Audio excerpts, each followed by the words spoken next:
Okay, so I'm the only one on right now, but I'm still going to record this. Um, I wanted to talk about breathing techniques tonight. It's been a while, I think, since I've gone over breathing techniques.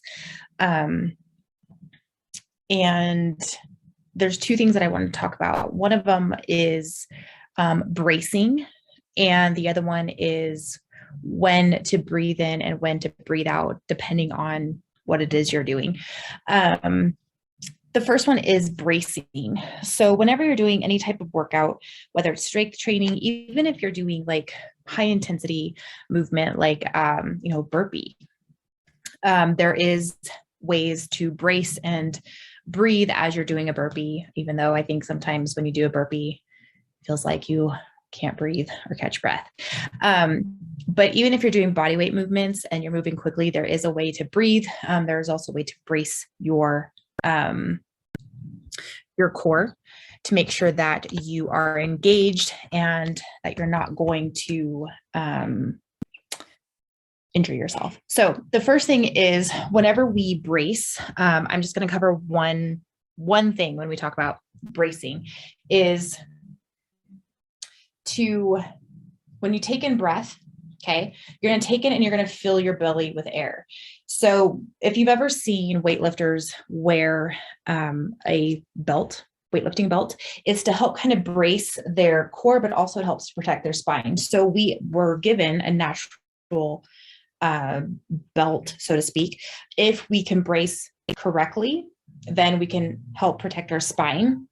But we have to know how to use our natural ability, our natural belt. And by doing so, we are going to take in a deep breath and fill our belly with air.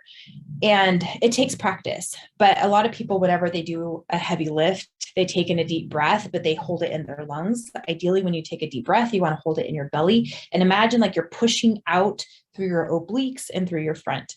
Another way a weightlifting coach had told me was, think about like you have to poop, like when you brace to poop, but don't poop. So there's different cues and verbiage that can be used that different coaches uses whenever we talk about bracing. So you take a deep breath in, you fill your belly with air, and then you brace like you're going to poop, but don't poop. And it should feel really tight. Like right now I'm bracing and my belly is full of air and I'm tight here, I'm tight here. You can kind of feel your muscles all around that are tight.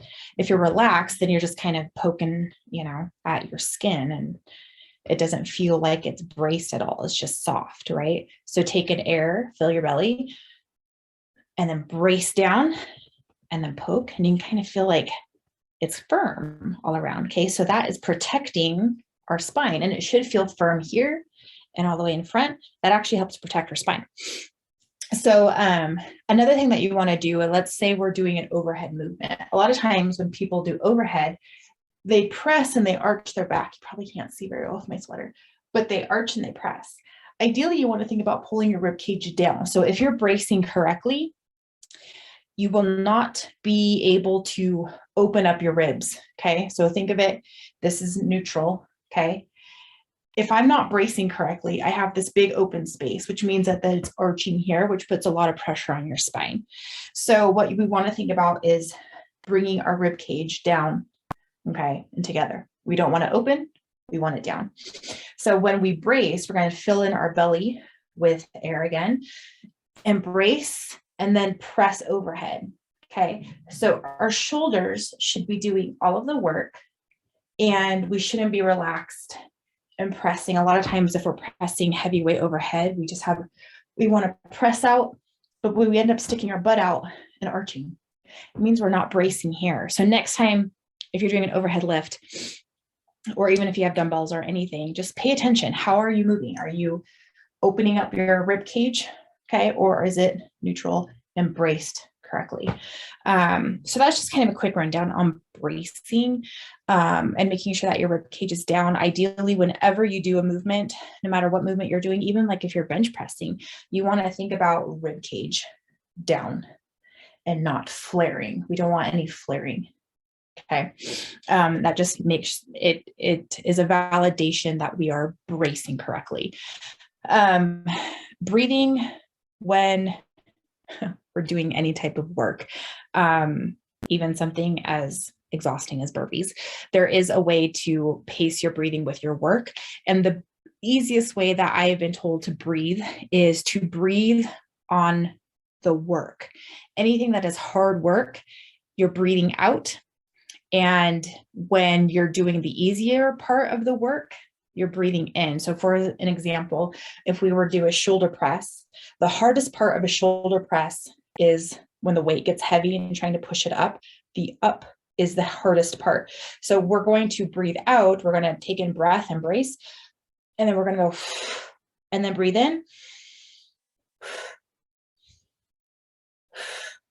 So we're breathing out on the work. For a burpee, you just have to learn how to pace your breathing. I'm trying to think how I breathe when I do a burpee.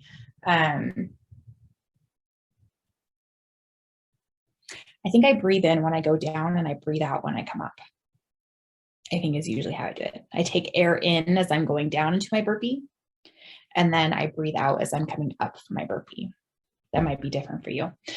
Squatting, you take air in as you're descending, okay? Because we want to make sure that we're bracing, and we want to make sure that our belly is full of air as we're going down so that we're bracing, especially if we have heavy weight. As we come out of our squat is the hardest part. So we want to make sure we're not passing out, especially if we're doing a really heavy weight.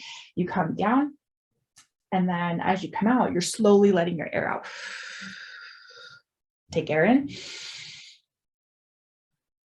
And you can hold your breath.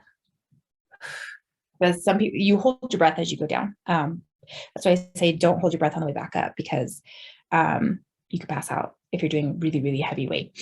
If you're just doing dumbbells and you're doing like a simple HIIT or CrossFit workout and it's not heavy and it's just, you're just holding it, you're just going to pace your breathing with your movement, and you're just going to breathe in.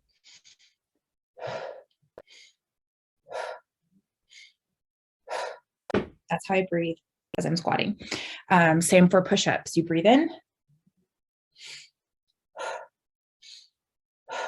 And I think as long as I can pace my breathing with my movement, it actually, especially if you're doing a really hard HIIT workout or CrossFit workout, focusing on your breathing while you're doing a tough movement actually helps with, it gives you something to focus on other than your muscles that are burning. So it just mentally, it's a game that I play, is to focus on my breathing, match my breathing with my movement, and ignore the pain that is going through my muscles at the time during my workout. So those are just a couple of things that I want to talk about with breathing tonight. One is making sure that you're bracing, filling your belly with air and rib cage down. And you're brace like you gotta go to the bathroom. And then the second thing is to breathe out on the work and breathe in on the easier part of the movement. So hopefully that makes sense. And if you guys have any questions about bracing or breathing, you can reach out to your coach and ask them more for different techniques or cues that they might use. Like I said, different coaches use different cues when it comes to breathing and bracing. So if you have questions about breathing or bracing inside of your movement, talk with your coach about it and just say, am I doing this correctly? Or what can I do to improve my breathing technique as I'm working out? Or hit me up on Marco Polo if you have questions. So I hope you all have a great evening, and I will talk with you guys next week. Bye.